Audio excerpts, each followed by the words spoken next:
10 பிள்ளைக்கு MBBS சீட்டு எப்படிரா கொடுத்தேன்னு காமராஜரை 100 அப்ளிகேஷன் வந்தபோது சீஃப் செக்ரட்டரி கேட்டபோது காமராஜர் சொன்னார், எல்லாரும் கேட்டாங்க உங்கள் ஜாதிக்காரனுக்கு கொடுத்துருவீங்கன்னு நினச்சோம், உங்கள் கட்சிக்காரங்களுக்குன்னு நினச்சோம், எப்படி செலக்ட் பண்ணீங்கன்னு.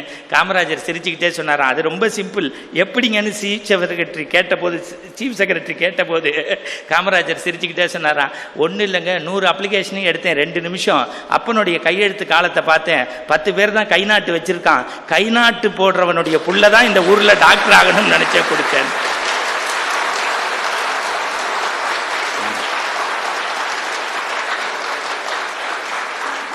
இந்த ஊரில் தொழிலாளர்களுக்காகவே பேசி ஒருத்தர் சொத்து போனார்ல, அவர் பேர் ஜீவான்னு பேருங்க. திண்டுக்கல்ல பேசிட்டு சென்னையில் வந்து காலையில் இறங்குறாரு. 16 மணி நேரம் பிரயாணம். ஒரு சேப்பு சட்டை போட்ட தோழர் ஓடி போய் ஐயாட்டேருந்து பைய வாங்கிக்கிறான். அவர் சொல்கிறாரு, எனக்கு குடிக்கிறதுக்கு ஒரு டீ வாங்கி கொடுப்பா, பசிக்குதுன்னாரு.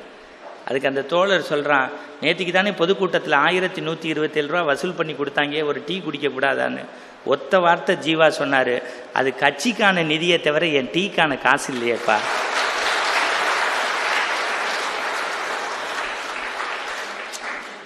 நான் எதுக்கு இதை சொல்கிறேன்னா, சம்மந்தம் இல்லைன்னு நினச்சிக்காதீங்க. ஒரு கோவில் கட்டினா இந்துவுக்கு மகிழ்ச்சி, ஒரு மசூதி கட்டினா இஸ்லாமியனுக்கு மகிழ்ச்சி, ஒரு தேவாலயம் கட்டினா கிறிஸ்தவனுக்கு மகிழ்ச்சி, ஒருத்தனுக்கு கல்வி கொடுத்தா நம்மை படைத்த கடவுளுக்கே மகிழ்ச்சின்னார் காமராஜர்.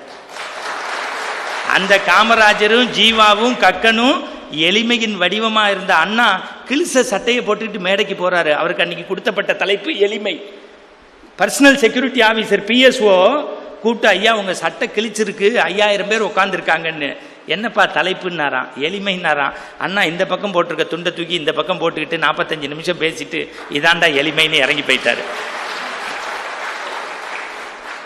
நான் என்ன கேட்குறேன், இன்னமும் நம்ம சினிமாலேருந்து தலைவனை தேர்ந்தெடுக்கிறத இந்த திருப்பூர்லையாவது நிறுத்துங்க.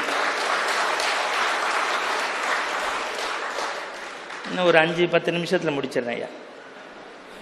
ஏன்னா நல்ல இடத்துல தானே 2 நல்ல செய்தியும் சொல்லணும்.